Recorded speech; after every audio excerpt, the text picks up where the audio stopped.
বহিরাগত বনাম ভূমিপুত্র ব্রিগেড সমাবেশ থেকে কার্যত এই লড়াই উস্কে দিয়েছেন অভিষেক বন্দ্যোপাধ্যায়। ২১-এর ভোট পর্ব থেকে বিজেপির কেন্দ্রীয় নেতৃত্ব বঙ্গ সফরে এলেই বহিরাগত তকমা সেঁটে দিয়েছে তৃণমূল। ২৪-এর ভোটেও সেই রীতিতে শান দিলেন তৃণমূল সাংসদ অভিষেক বন্দ্যোপাধ্যায়। থেকে বহিরাগত এসে বলছে মোদি কি গ্যারেন্টি, कैसा गारंटी, गारंटी जिसका जीरो वारंटी।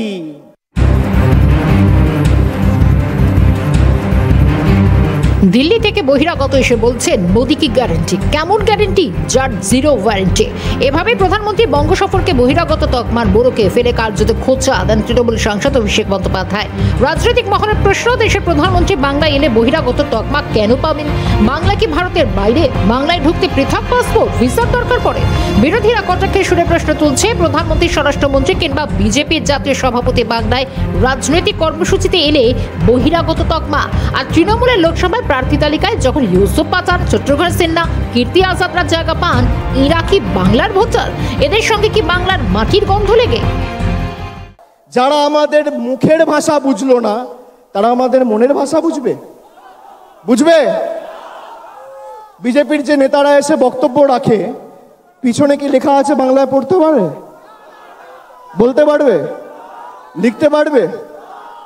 যে বাংলা বলতে পারে না, যে লিখতে পারে না, যে শুনতে পারে না, যে বাংলাকে বাংলাদেশি বলে, যে বাংলায় কথা বলতে পারে না, তার থেকে গ্যারান্টি নেবেন?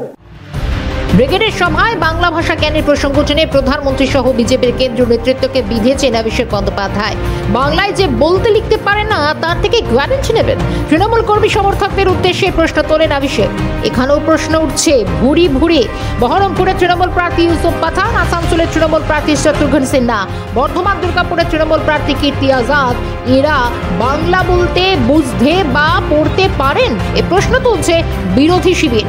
অযথা প্রাদেশিকতায় কেন শান দিচ্ছেন অভিষেক বন্দ্যোপাধ্যায়? প্রশ্ন তুলছে বিরোধী শিবির। এদের দলীয় প্রার্থী তালিকায় জায়গা দিতে যদি তৃণমূলের দ্বিধাবোধ না থাকে, তাহলে প্রধানমন্ত্রী সহ বিজেপি কেন্দ্রীয় নেতৃত্বের বাংলা জ্ঞান নিয়ে এত কটাক্ষ কেন শাসক দলের সেকেন্ড ইন কমান্ডে?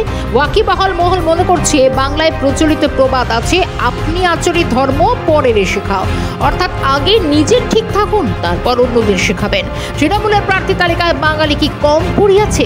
তাই কি গুজরাট, বিহার, দিল্লি থেকে বহিরাগত প্রার্থী ভাড়া করতে হচ্ছে? এ প্রশ্ন তুলছে ওয়াকিবহাল মহল। অভিষেকের এই মন্তব্যে সমালোচনায় সরব বঙ্গ বিজেপির সভাপতি সুকান্ত মজুমদার। তিনি বলছেন মোদিজি এলে বহিরাগত তকমা পান, আর ইউসুফ পাঠান, কীর্তি আজাদ বহিরাগত নয় কেন?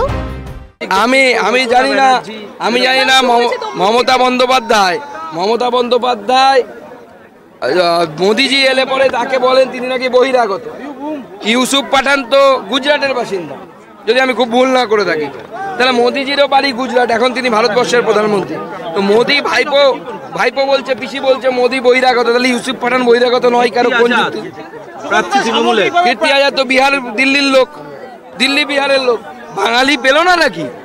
বাঙালিদের এত দুরবস্থা, তৃণমূল কংগ্রেস বাঙালি ক্যান্ডিডেট পাচ্ছে না, আর মুখে বাংলা কথা বলছে। সামগ্রিকভাবে কংগ্রেস সাংসদ অধীর রঞ্জন চৌধুরীর মন্তব্য, ইউসুফ পাঠানকে সম্মানিত করতে চাইলে বিরোধী জোটকে বলে প্রাক্তন ক্রিকেটারকে গুজরাতে প্রার্থী করতে পারতেন, কিংবা রাজ্যসভায় পাঠাতে পারতেন দিদি ভাই।